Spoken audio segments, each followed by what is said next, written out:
alam mo nung kinasal yung panganay ko, nung nakita ko siyang naglalakad, ano tawag siya name? The bridal walk on sa aisle. There was this sense of, syempre iiyak ka, di ba? Bilang ka, magkakasal ka na. But there's this also this sense na, oh wow, we did well. Diba? Yung parang, oh wow. She's marrying a good man.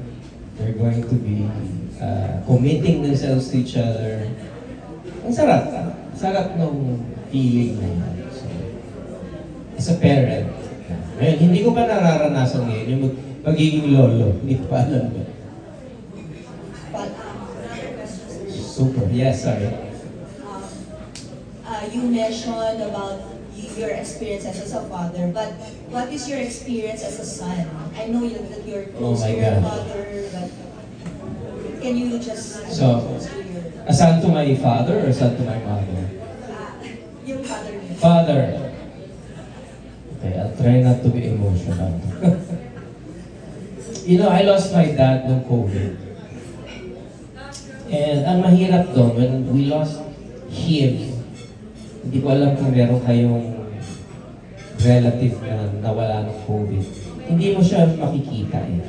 Diba? They're just in the hospital. You're not allowed. Yeah.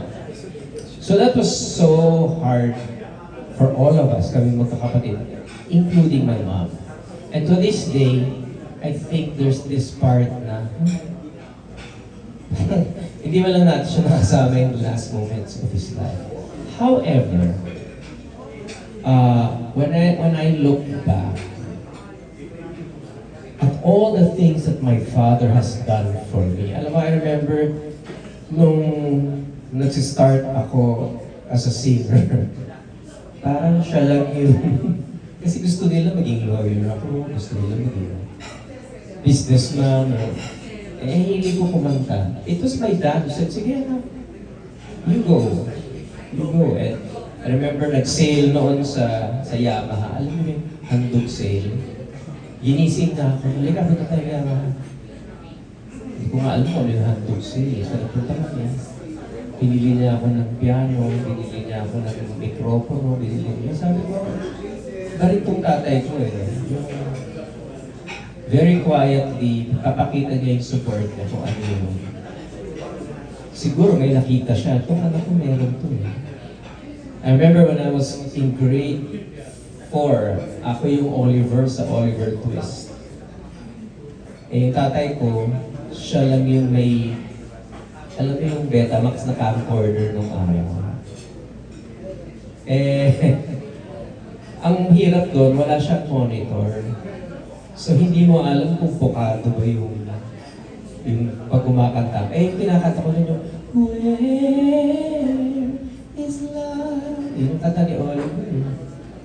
So, nung pagdating ng part na yun, di-focus. So, ang pangit. So, ang ginawa niya, pinaulit niya sa akin, sinut niya sa bahay, tapos in-edit na. Nakakatuwa, I mean, ang genius ng tatay ko, di ba? Nang naisipan niya. Yung devotion niya as a father. And my father was a very successful businessman, very successful, well, he was also a lawyer, but he never, he was a great dad. Siya yung naging idol ko. So, let's lose yourself. Madami pa. Thank you. That's why in the concert, I actually have a tribute to him. Thank you, Miss Gigi. Yan. May dito, nag-phone in po, may pinapatanong, saan po ba talaga ang press con? Diyan sa gitna kay Ogie o dito sa may dalawang gilid? Yan. Mas malakas po yung sa kanan, sabi. Nakikipagtandugan yung sa kaliwa. Okay. Yan. Oo. Pero eto, syempre, hindi dadagdag ko lang, merong hindi nabanggit si Ogie about the dad. Yeah. Alam nyo, si Ogie nga medyo emotional when it comes to his dad kasi na-isolate. Syempre, alam naman natin na hindi pwede lapitan, hindi pwede makinig kasi mahahawa. Pero si Ogie, alam nyo, very na-appreciate niya yung caregiver na nakuha niya for his dad. Alam nyo, kahit na wala po na ang dad niya, may communication ka dun birthday Yeah, boy, oo, di ba? ano Na yan? He's very, very thankful, di ba? Yeah. Can you tell us about that story? Yeah, kasi nung time na yun, kasagsagan talaga ng COVID. So, ang inisip ko, nasa ospital siya, kailangan may contact kami sa loob ng ospital. Naghanap ako online, sabi ko, sino kaya pwedeng maging midwife nurse, you know? Alam mo, I contacted siguro 30. Lahat nag-no. Tapos may isa. Hindi ko na sasabihin yung pangalan kasi pakaman ko siya. But he, sabi niya, sige po, tatapusin ko lang po itong last patient ko na namatay. And ako po pupasok po. Yung time na yun, di ba, natatakot tayo pumasok. Alam mo, hanggang sa nung nilibig na yung tatay ko, ano naman siya? So, sobrang angel yung tao na. It was hard. It was my only communication with him when he was getting sick and of course when he was about to die. Natutulog na yung tatay ko nun. Tapos, naka-video call ako dun sa nurse na. Kaya maraming salamat sa kanya. Sorry to dampen the spirits, but that's true. During ang tapang niya di ba? Yung narap niya yung... Kaya lagi ako kapag mga nurse, believe na tayo ba? Yes. Kahit first meeting when you ma-recognize mo. Sige, hahanapin ko ha. Yung buong pangalan niya. Ibigay ko ako. Okay, eto, magtatanong si... Hello? Ano, wala. Hindi, okay. Hello, yan. Si Jojo Gabinete yan. Lalakasan na lang daw niya. Okay, since this is a Father's Day concert, may segment or review ka para sa tatay mo. Yes. What- Well, I might as well say it. It's my way. Si Daddy, meron pa nga kaming video nun na kumakanta kami together ng My Way. May kasi mag-video yun So, favorite song na yun. And lagi kong kinakanta yun to dedicate to him.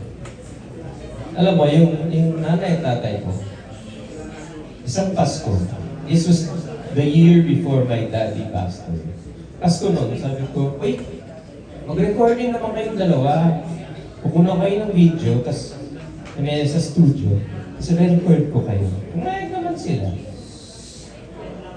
So na-record ko yun, tapos may audio, may video. But it was only maybe 2 months ago na nakayanan ng nanay ko.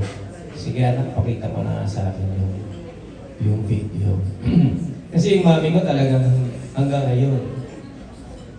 Ang hirap, di ba? Hindi ko nakita yung asawa ko na she had to make the courageous and painful decisions of, okay, sige, just make him comfortable. Pero the love of your life. So, Hindi nyo na siya nakita, earn na lang na dinala sa bahay. yeah. Hindi na. Kasi, kung Anong date? 2021 yun Sorry, 2020 pala yun. It was September. Kasagsa. Oo. Yung talagang tuloy-tuloy na. Nagka-COVID na siya. Sabi niya pa sa akin, mild lang daw, no? Tapos wala, nag-deteriorate. Mabilis. I think what got him was my dad had, may asthma kasi yun So dun talaga siya, may comorbidity ka, comorbidity. So walang araw na hindi mo siya narito. Oo. My dad died, he was 84, I think. So he could, ano ba yun, like 2020, so 6. 6 years on September. Yeah, so 90 na sana siya. Mas bata siya sa nanay ko. Hindi, 91 pala siya dapat. My mom will be 94 this November. And she's still okay. Although hindi niya na kaya manood ng concerts. hindi na rin niya kaya sumakay ng aeroplano. Sabi ko nga, so sa mami, kung ganyan ako katanda, gagawin mo na lahat, di ba? Pero ayaw niya. She'd rather stay. Yes, yes.